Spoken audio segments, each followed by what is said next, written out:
47-year-old female presented with a chief complaint of shortness of breath.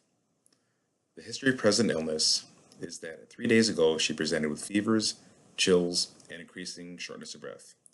She had positive sputum production. Her shortness of breath increased to the point where she was unable to get out of bed. With assistance, she called the emergency services, who transported her to the hospital, where she was presented in the emergency room. Her past medical history is significant for chronic obstructive pulmonary disease, diabetes mellitus, and hypertension. Medications include albuterol meter dose inhaler, lisinopril 10 milligrams daily, metformin 1000 milligrams twice daily. Past surgical history is significant for a total abdominal hysterectomy in 1996. Allergies are to penicillin, for which she gets a rash. Her review of systems: generally she had the fevers and chills, no weight gain or weight loss. The rest of her review systems was non-contributory. Physical examination reveals a well-developed, well-nourished female in moderate respiratory distress. Her temperature is 37 degrees centigrade. Blood pressure is 140/90. Pulse is 100. Respirations are 20. Her oxygen saturation is 92% on room air. Her head, ears, eyes, nose, and throat. Her pupils are equal and reactive to light and accommodating. Extraocular movements are intact. Sclera and conjunctiva with normal limits. Mouth mucous membranes are pink and moist. There is an upper plate in place. There is no swelling of the uvula. There is no tonsillar exudate.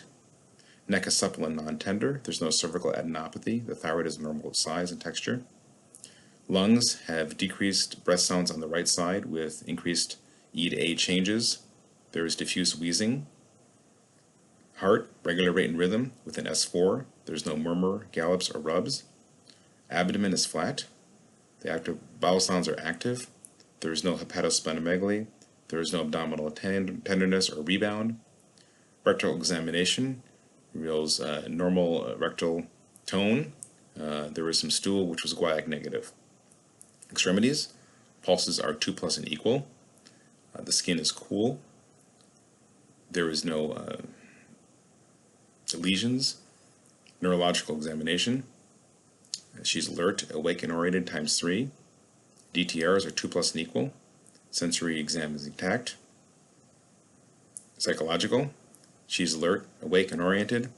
Her psychological affect is appropriate for her education level and social status. Laboratory data include a white count of 11.3 thousand, hematocrit of 36%, hemoglobin of 12.5 grams, platelets of 125,000. Electrolytes are within normal limits. EKG shows a tachycardic rate with a right axis deviation. Chest X-ray, AP and lateral, reveals a right lower lobe consolidation. There's cardiac silhouette is within normal limits.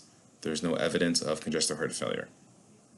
Assessment and plan: number 1, right lower lobe pneumonia.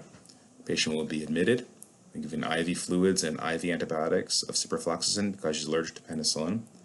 Oxygen will be administered by nasal cannula, and her status will be monitored. Number 2, diabetes. Her metformin will be continued. Her blood sugars will be monitored, and she will be given a low-caloric, high-fiber diet. Number 3, hypertension. Her blood pressure will be monitored, and her lisinopril will be continued. Thank you.